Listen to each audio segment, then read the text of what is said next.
एक बार प्रकाश नाम का एक व्यक्ति अपनी गरीबी से बहुत ज्यादा परेशान होकर वह खुदकुशी करने जा रहा था। तभी रास्ते में उसे उसका एक पुराना मित्र मिल गया। वह मित्र बहुत दिनों के बाद मिला था। वह दोनों बहुत ही खुश हो गए थे। उसका मित्र बोला, प्रकाश से कहाँ जा रहे हैं मित्र, और आजकल क्या कर रहे हो? प्रकाश ने उदास मन से अपनी सारी परेशानी अपने मित्र को बताई कि कैसे वह गरीबी से परेशान है और अपने घर वालों की जरूरत भी नहीं पूरी कर पा रहा। 2 वक्त की रोटी कमाना भी उसे बहुत मुश्किल हो गया है। उसके मित्र ने उससे कहा कि मित्र, घबराओ मत, यहीं पास में एक गुरु है, वह तुम्हारी मदद जरूर कर सकते हैं। तुम्हें एक बार उनके पास जाना चाहिए। अपने मित्र की बात सुनकर प्रकाश खुद गुरु के पास पहुंच जाता है।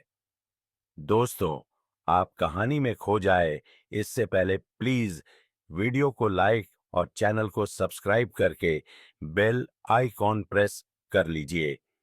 और उनसे कहता है कि हिब्रू वाली इस दुनिया में कुछ लोग इतने सफल हैं कि करोड़ों अरबों कमा रहे हैं, जबकि कुछ लोग ऐसे भी हैं जिन्हें गरीबी की वजह से एक वक्त की रोटी भी नसीब नहीं होती।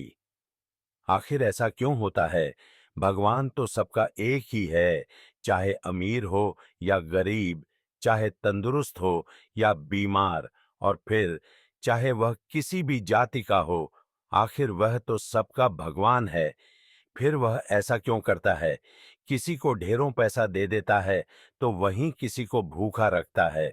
उस गुरु ने उस व्यक्ति की सारी बात सुनी और बोले, बच्चा, तुम बिल्कुल सही कह रहे हो। वह भगवान हम सभी का है, चाहे वह कोई भी हो, किसी भी जाति का हो, लेकिन हम भी तो सब उसी की प्रजा हैं। फिर हम सभी को एक समान होना चाहिए, लेकिन हम भी तो सब एक समान ही हैं, एक जैसे नहीं हैं। आपस में लड़ते हैं, झगड़ते हैं, तो भला वह हमें एक जैसा क्यों बनाएगा? ये तो सोचने की बात होती है। अच्छा, तुम मुझे एक बात बताओ। माना कि तुम्हारे 2 बच्चे हैं, एक बहुत ही समझदार है और वहीं दूसरा बच्चा सही नहीं है। वह नशा करता है, पैसा बर्बाद करता है। फिर तुम्हारे पास तुम्हारे दोनों बच्चे आते हैं और तुमसे कुछ पैसा मांगते हैं, जो कि तुम्हारे पास उतने ही पैसे हैं। तो तुम पैसा किसे दोगे? जाहिर सी बात है, तुम पैसा उसे ही दोगे जो पैसे की अहमियत को जानता है, उसे कैसे खर्च करना है या उससे कैसे और ज्यादा पैसा कमाया जा सकता है। जो इस बात को जानता है, यकीनन तुम पैसा उसे ही दोगे ना, कि उसे दोगे जो पैसा बर्बाद करता है, नशा करता है, पैसे की अहमियत नहीं समझता। तुम पैसा उसे बिल्कुल नहीं दोगे। भगवान भी ऐसा ही करता है। मैं ये नहीं कहता तुम नशा करते हो या तुम गलत हो, बल्कि मेरे कहने का मतलब ये है कि तुम ये नहीं जानते पैसा कैसे मैनेज किया जाता है। और जो अमीर लोग होते हैं, वह पैसे को मैनेज करना जानते हैं। उनकी कुछ अच्छी आदतें भी होती हैं, कुछ उनके नियम होते हैं जो अमीर को और अमीर बना देती है और गरीब को और गरीब। अगर कोई भी इंसान उन नियमों का पालन करता है, उन्हें अपने जीवन में उतारता है, तो वह भी बहुत जल्दी अमीर बन सकता है। तब उस व्यक्ति ने कहा कि गुरुवर, कृपया करके आप हमें बताएं वह कौन सी आदतें हैं, वह कौन से नियम हैं, मैं अपने जीवन में जरूर बनाऊंगा। तब उस गुरु ने कहा कि ठीक है, अच्छा, आज मैं तुम्हें उन नियमों में से 3 नियमों के बारे में बताऊंगा जिन्हें अपनाकर तुम भी सफल लोगों की लिस्ट में आ सकते हो और खुशहाली से भरा जीवन जी सकते हो। बस उन नियमों को ध्यान से सुनना और अपने जीवन में जरूर अपनाना। उन नियमों में से पहला नियम है कभी हार ना मानने की आदत, क्योंकि कभी हार ना मानने की आदत ही एक दिन तुमको सफल बना सकती है। और सफल लोग कभी हार नहीं मानते। अगर आपको भी सफल होना है तो सबसे पहले अपने आप को कंफर्ट जोन से निकालकर कम करना पड़ेगा। आपके कम में कितनी ही मुश्किल क्यों ना हो, लेकिन आपको हर मुश्किल का सामना करके अपने काम को पूरा करना पड़ेगा। जिनके अंदर अपने सपनों को पाने के लिए जोश और जुनून होता है, वह हर मुश्किलों का सामना कर लेते हैं। इसीलिए सक्सेस का पहला नियम यही कहता है कि आपको कभी हार नहीं मानना है। दूसरा नियम यह है कि दूसरों की बातों को सुनना बंद कर दो। ज्यादातर लोग अपने कामों को इसीलिए छोड़ देते हैं क्योंकि वह दूसरों की ज्यादा सुनते हैं। वह यह समझ नहीं पाते कि लोगों का यही काम होता है कि बढ़ते हुए लोगों को पीछे कैसे खींचे और उनके काम को कैसे बर्बाद करें। अगर आप कोई ऐसा काम कर रहे हो जिसके बारे में लोग कहते हैं कि तुमसे नहीं हो पाएगा, तो उन लोगों को जवाब तुम बिल्कुल मत देना, बल्कि उन लोगों को जवाब तुम अपने काम से देना। उसी काम को पूरा करके दिखा देना, जिससे उन लोगों को जवाब अपने आप मिल जाएगा। और फिर अगर लोग आपको देखकर या फिर आपके काम को देखकर आपकी कॉपी करने लगे हैं, तो समझ जाएं कि आप सफल हो रहे हो, क्योंकि लोग सफल लोगों की ही कॉपी करते हैं। असफल लोगों को कोई कॉपी नहीं करता। अब से आप जो भी कम करो, उसमें इतना खो जाओ कि लोगों की आवाज आपको सुनाई ही ना दे। इसीलिए अगर आप सफल होना चाहते हो, तो दूसरों की बातों को सुनना बंद कर दो। तीसरा नियम यह कहता है कि रिस्क लेना शुरू कर दो। आप कोई भी कम शुरू हुई कर लो, आपको हर कम में रिस्क लेना ही होगा। बिना इसके लिए आप कोई भी कम नहीं कर सकते। लेकिन अगर आपको सफल होना है, तो आपको रिस्क लेना ही होगा। अगर आप सही तरीके से रिस्क लेना सीख गए, तो आप किसी भी कम को आसानी से पूरा कर सकते हो।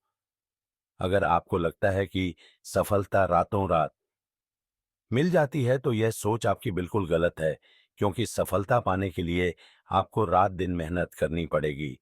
आपको अपना दिमाग लगाना पड़ेगा, आपको अपने काम में रिस्क लेना पड़ेगा और बहुत सारी चुनौतियों का सामना भी करना पड़ेगा।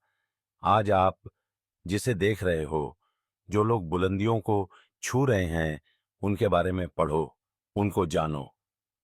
वह कितनी बार फेल हुए हैं, लेकिन हार नहीं माने। वह समय समय में रिस्क लेते गए और आज कहां से कहां पहुंच गए। और जिस दिन आप भी रिस्क लेकर काम शुरू कर दोगे, उस दिन से समझो कि आप सफलता की ओर बढ़ना शुरू कर दिए हो। चौथा नियम यह है कि खुद पर विश्वास करना सीखो। अगर तुम्हें सच में सफल होना है, तो खुद पर विश्वास करना होगा। तुम्हें विश्वास करना होगा कि तुम भी सफल और अमीर बन सकते हो। और सबसे बड़ी समस्या यही है कि ज्यादातर लोग डरते हैं, इससे उनका आत्मविश्वास खत्म हो जाता है। इंसान को यह 6 प्रकार के डर हमेशा सताते रहते हैं। पहला, गरीबी का डर। दूसरा, बुढ़ापे का डर। तीसरा, बुराई का डर। चौथा, प्यार और सम्मान खो देने का डर। पांचवा, बीमारी का डर। और छठा, मौत का डर। अगर आपको ये डर सताते हैं, तो खुद से सकारात्मक बातें करना शुरू कर दो। हमेशा सकारात्मक बोलने से तुम्हारा डर खत्म हो जाएगा और आत्मविश्वास बढ़ जाएगा। हमेशा ही डर का सामना करना सीखो, इससे जीत तुम्हारी होगी। इस बात से समझो कि अगर कोई छोटा बच्चा गिरने के डर से चलना छोड़ दे, क्या वो कभी चलना सीख पाएगा? मेरे हिसाब से तो बिल्कुल नहीं सीख पाएगा। इसी मानसिकता के साथ अपने लक्ष्य की तरफ बढ़ना शुरू कर दो। 1000 बार गिरो, लेकिन कभी हार मत मानो। पांचवा नियम यह है कि आप अपने लिए एक बड़ा लक्ष्य चुनो।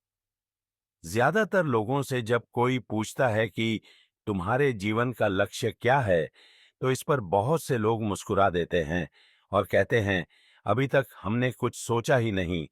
और अगर तुम्हारा भी यही उत्तर है, तो इसे आज ही बदल दो। आज ही बैठकर गहराई से विचार करो और अपने जीवन का एक लक्ष्य बनाओ। नौकरी चुनना लक्ष्य नहीं होता, पर हां, वह जीवन का एक पड़ाव जरूर हो सकता है। अपना सही लक्ष्य चुनो।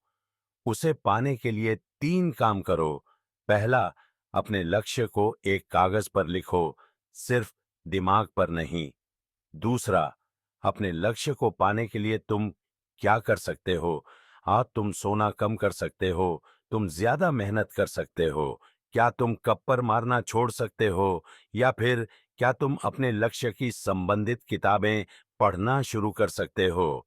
तीसरा, दिन में कम से कम 3 बार अपने लक्ष्य को बोलकर पढ़ो। इससे तुम्हारे दिमाग में बात अच्छे से बैठ जाएगी कि अपने दिमाग से तुम क्या चाहते हो। फिर तुम्हारा दिमाग उसी दिशा में काम करने लग जाएगा और तुम्हारे सामने तुम्हारे लक्ष्य को प्राप्त करने के नए नए तरीके प्रस्तुत करना शुरू कर देगा।